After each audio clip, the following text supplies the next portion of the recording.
Bismillahirrahmanirrahim. Assalamualaikum warahmatullahi wabarakatuh. Perkenalkan, nama saya Sindit Abdillah. Saya dari Prodi PBA Universitas Islam Negeri Sultan Haji Muhammad Idris Samarinda.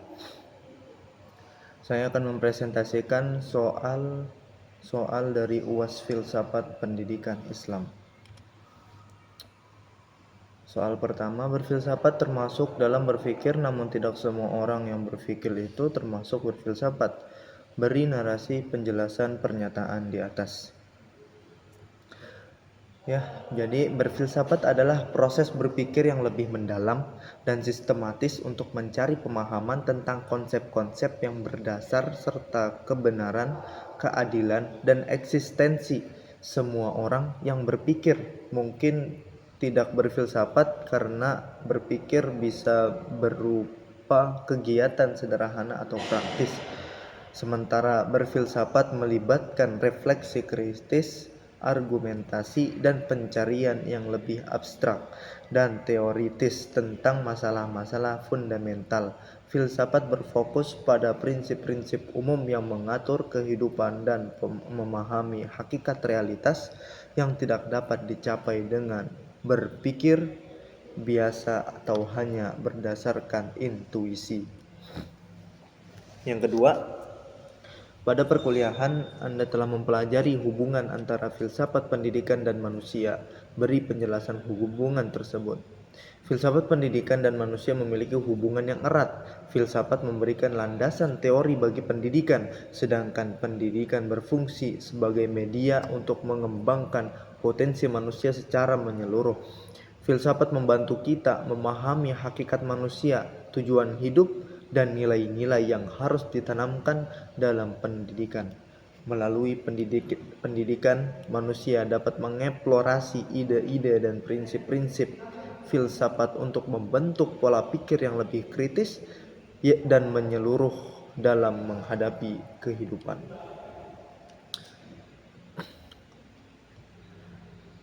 Al-Quran dan hadis berlandaskan hal tersebut. Tolong berikan pengertian filsafat pendidikan Islam.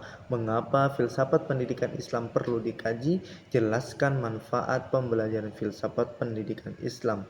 Bagaimana tinjauan filsafat dalam konteks filsafat pendidikan Islam. Filsafat pendidikan Islam adalah kajian yang mendalam tentang prinsip-prinsip pendidikan yang bersumber dari Al-Quran, hadis, dan pemikiran para ulama Islam.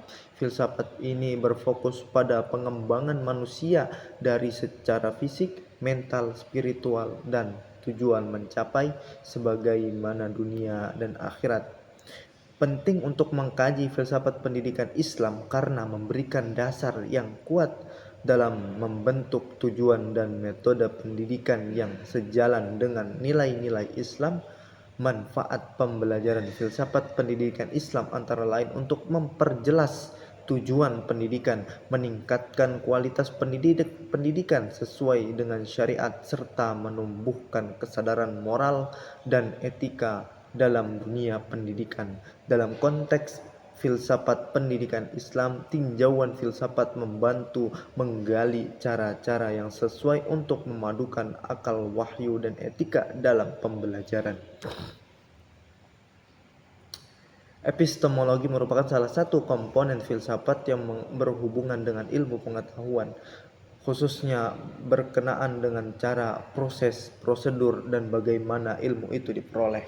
Coba Anda deskripsikan ruang lingkup kajian dalam filsafat pendidikan Islam.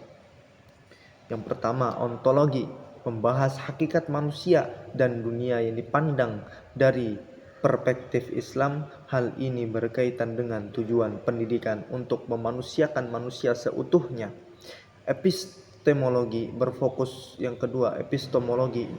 pada cara dan metode memperoleh pengetahuan dalam pendidikan Islam, termasuk cara berpikir yang benar menurut ajaran Islam yang menggunakan akal dan wahyu. Yang ketiga, aksiologi, menelaah nilai-nilai yang terkandung dalam pendidikan Islam seperti nilai moral, etika, dan spiritual yang seharusnya ditanamkan dalam setiap proses pendidikan. Aliran-aliran filsafat. Aliran progresivisme fokus pada pengembangan dan perubahan sosial pendidikan. Menurut aliran ini bertujuan untuk mempersiapkan individu untuk menghadapi dunia yang berubah dengan menekankan keterampilan praktis dan memecahkan masalah. Aliran esensialisme menekankan pengajaran nilai-nilai inti dan dasar dari suatu disiplin ilmu yang penting untuk dimiliki oleh semua individu seperti matematika, bahasa, dan sains. Pendekatan ini berfokus pada penguasaan inti pengetahuan dan keterampilan dasar. Aliran perennialisme fokus pada pengajaran nilai-nilai universal dan abadi yang terkandung dalam tradisi intelektual. Pendidikan harus mengajarkan prinsip-prinsip yang tak berubah, seperti moralitas dan filsafat klasik. Aliran rekonstruksionisme bertujuan untuk merobak atau merekonstruksi masyarakat melalui pendidikan.